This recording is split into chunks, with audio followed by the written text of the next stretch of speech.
steady and true, choosing each other. There's always some real relationship challenges. So we've talked about a few of your when you first met challenges. So let's talk about once you became a couple, what was one of your biggest challenges? I mean, I know part of it is probably going to be a spillover of getting out of that old relationship. Mm-hmm. So we don't want to rehash that, but was there any other challenges in your early life? We're going to talk about early life because we're probably going to have to do a part 2 to talk about later life challenges. But so for now, we're going to talk about the hard part. What was the hard part of becoming a couple? So, I guess I also brought some baggage to the relationship. Oh, yeah. You know about that. You know, let me say this. You should see George's face. I can't wait for you to see this. His face so it's kind of funny. It's hard not to laugh because it's kind of like, we're going, we start talking about this stuff. So yeah. So I think once my baggage discovered that, hey, this is because I had been engaged before, and me and that person, of course, broke up. I think this time my baggage saw it differently. So in their so to them was, oh, this is real. Like they're not playing. It's not play. This not play breakup. Right. This is a real breakup. So then I think my baggage became more dependent. I mean, at that point, they pulled out all the stops at that point. And so I think for him, it was like, yeah, if you're not going to put these people in their place, then this may not be the thing for us. So. Yeah, because I can't deal with my baggage and your baggage. And yours, yeah. Even though our bags are different colors, right? It's still baggage, right? Yeah, because what a lot of people don't realize, when you have baggage, your baggage has baggage. Mm-hmm. Your baggage has baggage. Sometimes you're dealing with baggage that really has nothing to do with you.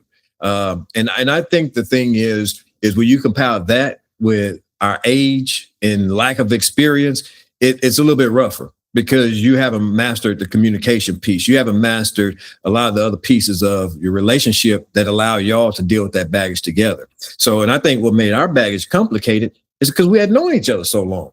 That's the thing. So it was almost like you have these other people that are factors that have to now respect y'all in a different light. Because now you're not just friends. We're not all just friends. They're not just boyfriend and girlfriend. Now they're a married couple that, while that's her baggage, but they kind of pull out the whole deal of knowing me as well. And it's like, hey, we're still friends, but you now have to respect me as her husband and respect her as my wife. Because again, even though it was a little bit different, I had some, but mine was handled a little bit different. And I'll say this, hopefully she won't beat me up. My mom remind me all the time, like with her, the thing is her and Rochel don't have one of those typical in-law relationships. Like she like another daughter to her. The thing is though, was I had to remind my mom, like, we're married now. Like, this is not little Rochel, you're doing her hair and she's hanging out. Like, this is my wife, because she'd be like, well, did y'all eat? Well, why did you do this like this? Well, did y'all do this? And I'm like, hold on. We're good. I mean, support us, but like, she's not your pastor's daughter no more. Like, this is my wife, like a grown woman. So, just some of those little things that we went through. And your backgrounds were very different. Yes. Rochel came from a household of parents who had been married forever. Mm-hmm. You came from a divorced household. Mm-hmm. But I think part of what, in my opinion, not that this is my story, but my opinion, that is kind of what I think has been a benefit for you, each other. Mm-hmm. You know what it's like to come from a broken home or whatever. She knows what it's like to have two parents all the time. Mm-hmm. So it allows you to kind of make sure that you have a mold that's the mold that you all made, not I don't want to stay with him because my parents stayed together, and I don't want to break up because my parents broke up, kind of thing. That's just my 2 cents into this story. Yeah, I agree with that 100%, because again, later on in our relationship, that's one of the things we talked about.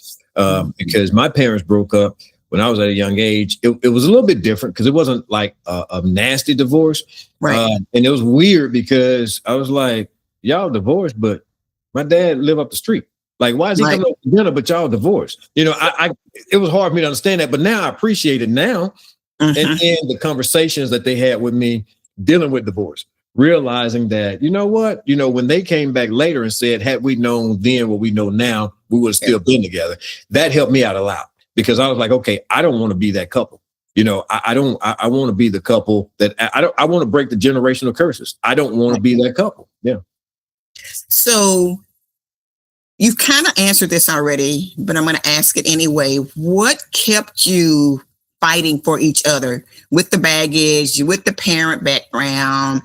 At one point, you became a minister. Then you pastored a church. I'm kind of getting ahead of the story, but in order to paint this picture, what kept you fighting to stay together against all the odds that you all were coming up against?